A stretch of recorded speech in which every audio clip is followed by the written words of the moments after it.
Salas, pitching for the University of Miami, pitched a perfect game against Villanova, 17-0. Cool. And at the mic for WVUM was his brother, Jorge Salas. So let's listen to the play-by-play of the final out.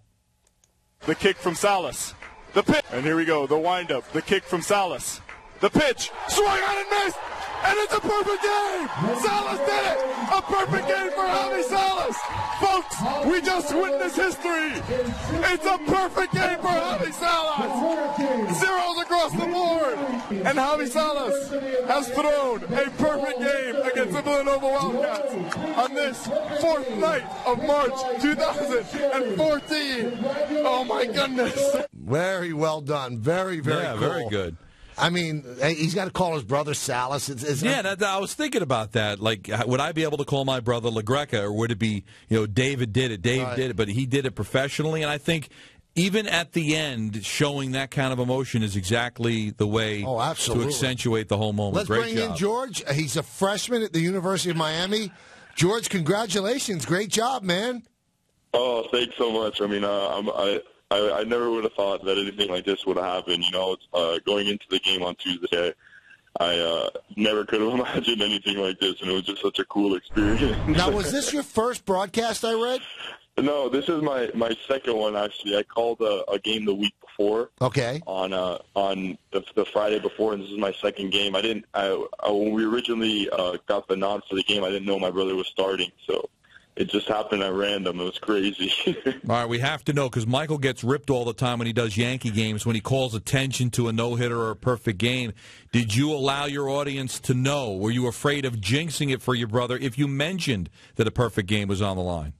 Absolutely. So what happened was I was with my two partners, Will Gretzky and Alex Sommer, and in the 5th inning, we noticed, and we tried not to mention it. And in the 6th inning, we got a text from our station director, Chris Whittingham, and he texted us saying, "Guys, I don't care about jinxes, but the audience needs to know what's going on right now." Good boss. So we had to say it. We try to say it as least as possible. Try to not really say it a lot, but I think we said it 3 or 4 times. Perfect game. See, and he still got it, George. You didn't jinx him.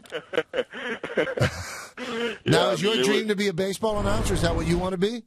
Well, I mean, I wanted to be a baseball player my whole life, and then in high school, it didn't work out, and now I love the game and I love baseball, so it would be, of course, it'd be a dream of mine to be an announcer for in the big leagues, hopefully, like what you are.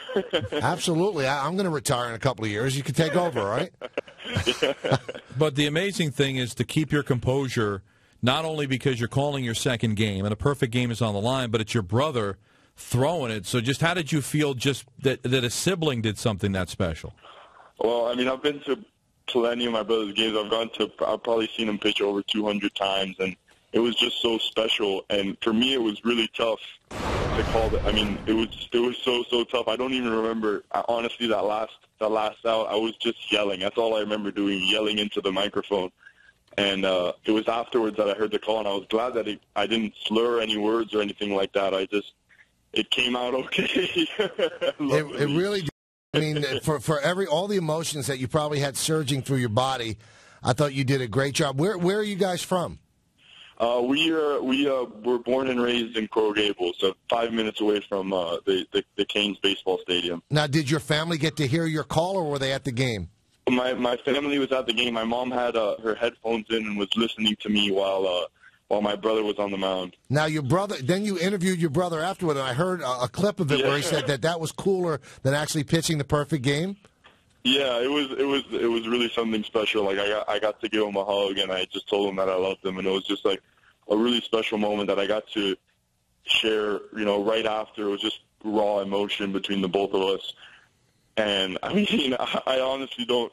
It was a tough interview for me because I was just caught up in all the emotion, and it was incredible. I was speechless.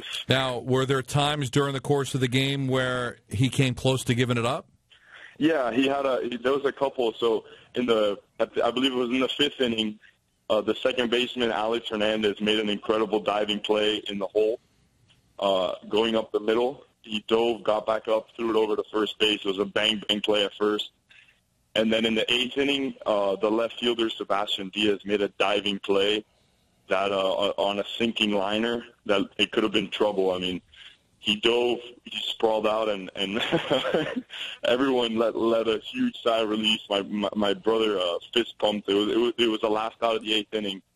And then in the 9th inning to the first batter, he had a 3-2 count, and I was just praying that he wouldn't walk him. Up to that point, he had been okay. I think he had only one other 3-ball count, and it worked out, thank God.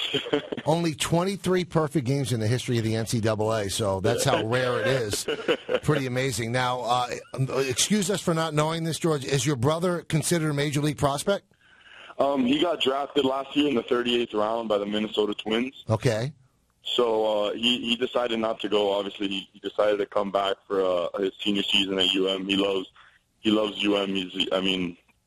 He's all about the Hurricanes, and he's a captain on the team this year. So I think he's very glad that he made that decision to stay. But he is looking to play at the next level, I think.